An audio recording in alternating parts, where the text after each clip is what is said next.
하나님의 말씀 요한계시록 1장 1절에서 3절까지 말씀을 같이 읽겠습니다.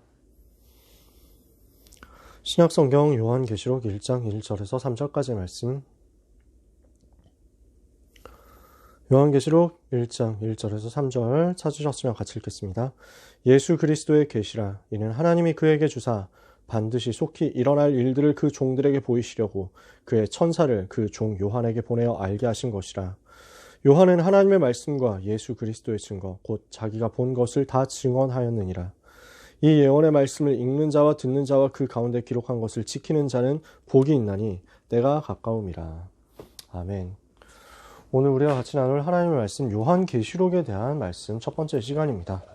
요한계시록에 대해서 우리가 볼 첫 번째 부분은요, 복이 있는 자라는 말씀입니다. 누가 복이 있느냐라는 것이죠. 진짜 복은 뭡니까? 예수님께서 마태복음 5장 1절에서 12절에서 산에 올라가셔서 중요한 말씀을 주셨는데 그 첫 번째 말씀이 복에 대한 것이었습니다. 마음이 가난한 자는 복이 있나니 그들이 하나님의 나라가 그들의 것이다. 애통하는 자가 복이 있나니 그들이 위로를 받을 것이다. 온유한 자는 복이 있나니 땅을 기업으로 받을 것이다. 의에 줄이고 목마른 자는 복이 있나니 그들이 배부를 것이다. 마음이 청결한 자는 복이 있나니 그들이 하나님을 볼 것이다. 화평케 하는 자는 복이 있나니 그들이 하나님의 아들이라 일컬음을 받게 될 것이다. 의를 위하여 핍박받는 자 하나님의 나라가 그들의 것이다. 여러 가지 중요한 복들에 대해서 말씀하셨어요. 의미는 뭐겠습니까? 원래 인간에게 하나님은 복을 주셨습니다. 창세기 1장 27절 28절 하나님이 자기 형상 곧 하나님의 형상대로 사람을 창조하시되 남자와 여자를 창조하셨다 그랬죠. 그리고 하나님이 그들에게 복을 주시며 하나님이 그들에게 이르시되 생육하고 번성하라 땅을 충만하라 땅을 정복하라 공중의 새 바다의 고기와 땅에 움직이는 모든 생물을 다스리라 말씀하셨습니다. 원래 인간에게 주신 근원적인 근본적인 복은 무엇입니까? 하나님의 형상을 가지고 하나님과 함께하는 그것이거든요. 하나님의 형상을 가지고 하나님을 누리니까 거기에서 모든 복이 쏟아져 나오는 것입니다. 생육, 번성, 충만, 정복, 다스림의 모든 복은 하나님이 함께 하신 것을 누릴 때 되어지게 되어 있습니다.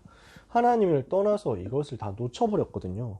인간이 하나님을 떠나서 죄에 빠져서 마귀 자녀가 되면서부터 이 근본적인 복을 완전히 놓쳐버렸어요. 잘 살아도 복이 없고 부자여도 복이 없고 건강해도 복이 없습니다. 인간의 진짜 복은 하나님이기 때문입니다.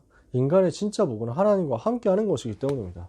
그래서 인간 스스로 해결할 수 없는 것을 아시고 인간 스스로 참된 복을 찾을 수 없는 것을 아시고 하나님께서 그리스도를 보내셨습니다. 그리스도 안에서 참된 복이 회복되도록 은혜를 주신 것입니다. 모든 복이 그리스도 안에 있습니다. 모든 복이 그리스도 안에서 새롭게 회복됩니다.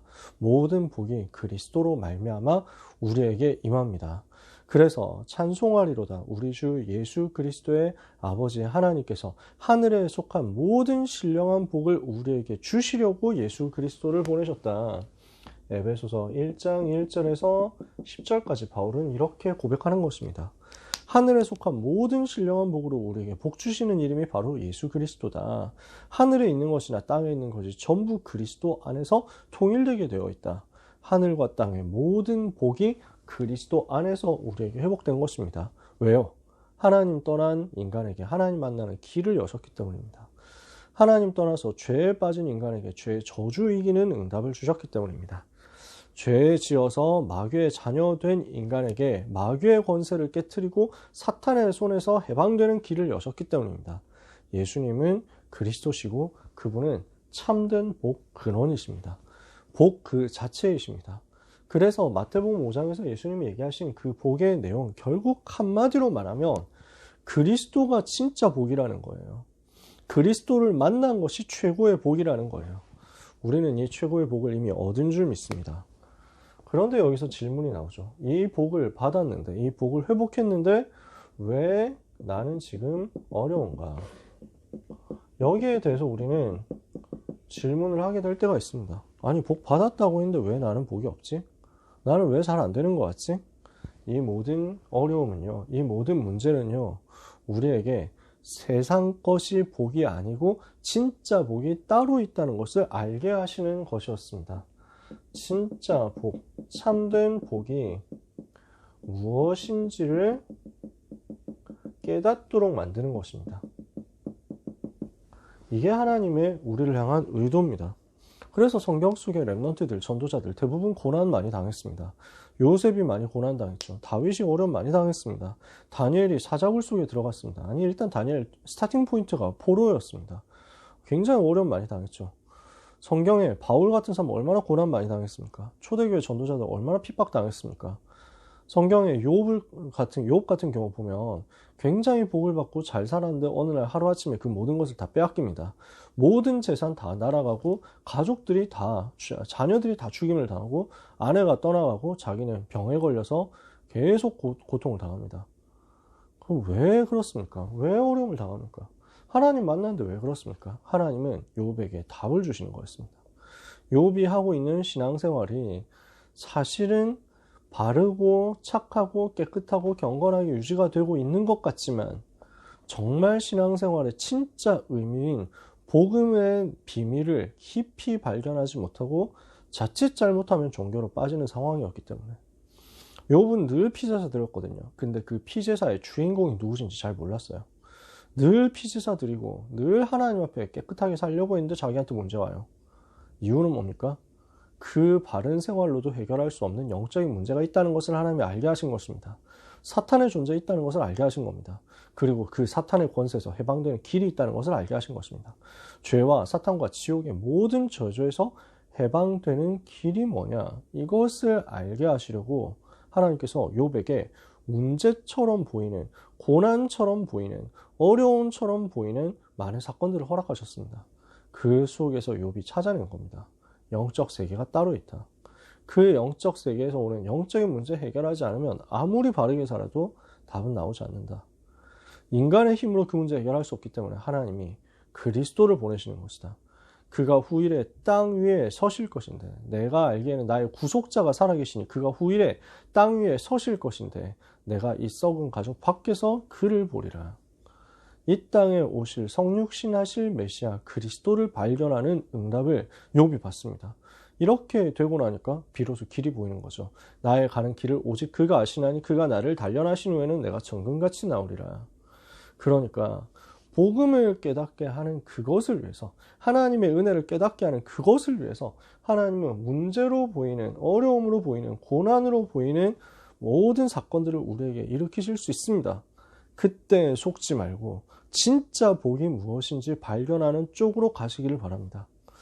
우리는 성탄절을 맞이합니다. 성탄절은 어떤 날입니까? 진짜 복이 되신 그리스도께서 오신 날입니다. 진짜 복이신 그리스도를 내 속에 모셨다. 우리는 이미 모든 복을 다 받았습니다. 이것이 확인되는 응답의 한 주간이 되시기를 바랍니다. 진짜 복이 되신 그리스도로 내가 충만해졌다. 그렇다면 문제가 와도, 어려움이 와도, 고난이 와도, 핍박이 와도, 축복이 와도, 응답이 와도 나에게 상관이 없습니다.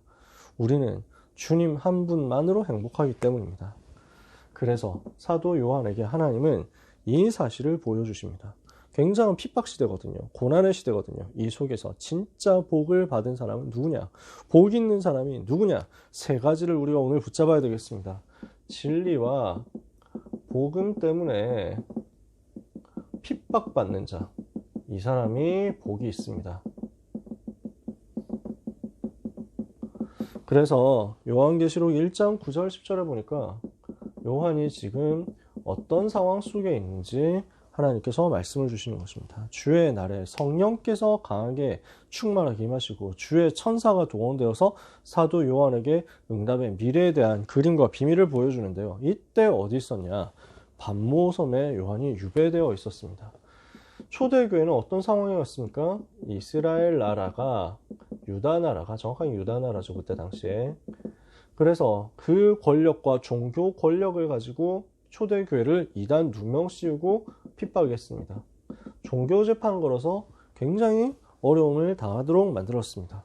그런데 그 핍박자 이스라엘이 곧 멸망하게 되어버립니다.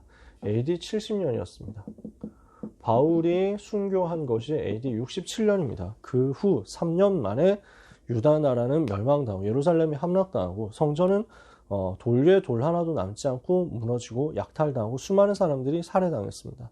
살아남은 사람은 디아스포라가 되어서 전 세계에 떠돌게 됐습니다. 난민이 된 거죠. 로마 제국이 기독교를 핍박하기 시작했습니다. 그래서 1차 핍박이 네로 황제 시대 때 있었습니다. AD 67년에 있었던 그 첫 번째 핍박은 앞으로 임하게 될 교회에 대한, 기독교에 대한 250년 동안의 핍박의 시작이었습니다. 네로 황제에 이어서 그 핍박자 네로 황제는 얼마 지나지 않아서 반란으로 쫓겨나고 네로 황제는 자살합니다. 그 이후에 여러 가지 혼란한 시대가 왔습니다. 그러다가 새로운 임금이 즉위했습니다. 그 베스파시아누스 황제의 아들이 티투스였고 그 동생이 도미티아누스였습니다. 그 도미티아누스 황제 시대 때 두 번째 핍박이 찾아옵니다. AD 85년에서 100년 사이에 있었던 두 번째 핍박인데요. 첫 번째 핍박이 네로 황제에 의한 핍박이라면 두 번째 핍박이 도미티아누스 황제 때의 핍박이었습니다. 그러면 도미시안, 영어로 이렇게 표현하기도 합니다.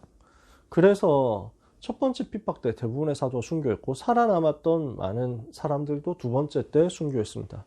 사도 요한은 이제 나이가 너무 많았습니다. 그래서 반모섬으로 유배를 당한 겁니다. 그 속에서 하나님께서는 요한에게 중요한 메시지를 주신 겁니다.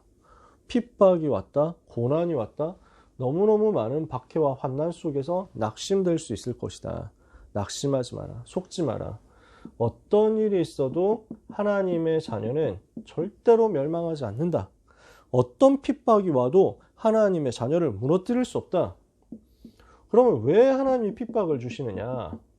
가짜를 구분하시기 위해서입니다. 진짜와 가짜를 구분하기 위해서. 복음을 붙잡고 있는 것처럼 보이지만 이 사람이 진짜인지 가짜인지 아는 방법이 있습니다. 핍박을 주는 겁니다. 손해를 주는 겁니다. 갈등을 주는 겁니다. 이익과 손해 앞에서 대부분의 많은 사람들은 이익을 선택하고 손해를 버립니다. 복음이 자기에게 손해가 될 것 같다? 이러면 버려버리는 거죠. 대부분 사람들은 그렇게 살아갑니다. 심지어 자기에게 고통이 오고 고난이 온다? 당연히 가짜들은 여기 있지 않겠죠. 죽음이 온다? 가짜들이 있을 수가 없겠죠. 변질될 사람, 가짜인 사람, 이 사람을 걸러내기 위해서 하나님 핍박처럼 보이는 것을 주시는 것입니다. 이 핍박은 우리를 연단, 다른 말로 하면 반대로 단련이라고 할 수 있겠죠. 우리를 훈련시킵니다. 이 핍박 속에서 우리는 단련을 받고 서밋으로 서게 됩니다. 이 핍박받는 사람에게 복이 있습니다. 상급이, 영원한 상급이 예비되어 있습니다. 나를 위하여, 의를 위하여 핍박받는 자는 복이 있다. 천국이 그들의 것이다. 예수 이름 때문에 핍박받는 자들에게 하나님은 영원한 분명한 상급을 허락하셨습니다. 초대교회 전도자들은 이것을 누렸거든요. 이 핍박을 누렸어요. 예수 이름 때문에 핍박받는 것을 기뻐했다. 사도행전 5장 41절에 그랬습니다. 그리스도를 위하여 고난받는 것을 기뻐하고 감사했다. 히브리서 11장 사람들이 이런 사람들이었습니다. 세상이 감당할 수 없는 사람들이었습니다. 히브리서 11장 38절. 이런 사람은 세상이 감당하지 못하느니라. 이 응답을 여러분이 받게 되시기를 바랍니다. 진리 때문에, 복음 때문에 우리가 만약에 핍박받을 수 있다면 하나님은 그 속에서 우리를 서밋으로 세우실 것이요, 그 속에서 우리에게 영원한 상급 주실 것이요, 그 모든 문제 속에서 능히 이길 수 있는 믿음의 역사를 우리에게 부어주실 것입니다. 두 번째 복이 있는 사람은 어떤 사람입니까? 그리스도 안에 있는 자가 복이 있습니다. 예수 그리스도의 사도 요한이 지금 그리스도 안에서 택하심을 받은 사람들에게, 택하심을 받은 핍박받는, 어려움 당하고 고난 당하는 교회 편지를 보내는 것이 요한계시록입니다. 요한계시록 1장 1절에 이렇게 나와 있죠. 우리가 이 속에서 뭘 봐야 되겠습니까? 그리스도를 아는 자에게 복이 있다는 것을 붙잡아야 되겠습니다. 그리스도를 안다는 말은 무슨 말입니까? 예수가 그리스도라는 사실을 알고, 그것을 어떻게 아느냐? 그분이 내 안에 계시고 내가 그분 안에 있음으로 아는 사람입니다. 그래서 주님이 내 안에, 내가 주님 안에, 그리스도께서 내 안에, 내가 그리스도 안에, 이렇게 해서 그리스도를 아는 것이 진짜 아는 거거든요. 주님과 동행하고 주님이 내 속에 내주하시고 주님과 동거하는 삶으로 말미암아 그리스도를 아는 그 사람에게 복이 있습니다.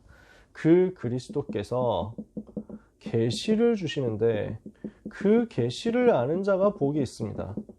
이것은 무슨 말입니까? 하나님의 나라의 비밀을 안다는 것입니다. 계시를 받는다라는 것은 뭔가 희한한 게 보이고 희한한 소리가 들린다는 것을 얘기하는 게 아닙니다. 보인다는 거예요. 과거, 현재, 미래가 보인다는 거예요. 하나님이 하실 일들이 보인다는 거예요. 그러니까 그 하나님의 나라의 비밀을 알고 하나님과 영적 소통을 할 수 있는 기도의 힘을 가진 사람은 그리스도의 계시를 알게 될 것입니다. 그러면 여기서 뭐가 보입니까? 장래의 일을 알게 됩니다. 미래가 보인다는 거죠. 흐름이 보인다는 거예요. 말씀의 흐름 속에서 세계복음화의 미래를 알고 미리 보는 자가 복이 있습니다. 그리스도 안에 있는 자는 복이 있단 말이에요. 예수가 그리스도 되심을 아는 자에게 복이 있습니다. 그 그리스도로 말미암아 영적 소통을 하나님과 누릴 수 있는 하나님 나라의 비밀을 아는 사람에게 복이 있습니다. 하나님께서 하실 세계복음화의 미래를 아는 사람에게 복이 있습니다. 말씀의 흐름 속에서 이 모든 것들이 발견되게 될 것입니다. 오늘 그리스도를 더 깊이 알고 영적 비밀을 더 깊이 알고 세계복음화의 미래를 더 잘 알 수 있도록 모든 귀한 렘넌트와 전도자들은 말씀의 흐름 속으로 들어가게 되시기를 축복합니다. 그래서 말씀의 예언 속에 있는 사람이 복이 있습니다. 그 말씀의 예언의 흐름을 알고 그 속에 있는 자가 복이 있습니다. 오늘 읽은 본문이죠. 요한계시록 1장 3절에 이 예언의 말씀을 읽는 자, 듣는 자, 그 가운데 기록한 대로 지켜 행하는 자에게 복이 있다 그랬습니다. 읽는다. 무엇을 읽겠습니까? 정확하고 무오한, 오류가 없는 영원한 하나님의 말씀인 성경 66권 기록된 하나님의 말씀을 사랑하고 그것을 늘 묵상하는 사람에게 복이 있단 말이에요. 그 속에 요 비밀이 들어있으니까요. 기록된 하나님의 말씀 성경 66권 속에 이 비밀이 다 들어있습니다. 그리스도 하나님 나라 성령 충만과 세계복음의 비밀이 다 들어있기 때문에 이것을 묵상하는 사람은 악한 시대 능히 이길 수 있단 말이에요. 그것을 읽는 자와 그것을 듣는 자에게 복이 있다. 이 66권 성경 배경을 통해서 우리에게 주시는 것이 강단의 말씀입니다. 강단에 선포된 하나님의 말씀의 흐름을 알고 그 말씀을 따라가며 그 말씀의 생명을 거는 사람이 복이 있습니다. 왜요? 이 비밀을 알게 되기 때문입니다. 이 비밀을 알고 그리스도가 참 복이심을 알고 그리스도 안에 있는 진짜 복을 핍박과 환난이라는 겉포장, 겉껍질을 벗겨내고 알 수 있고 볼 수 있기 때문입니다.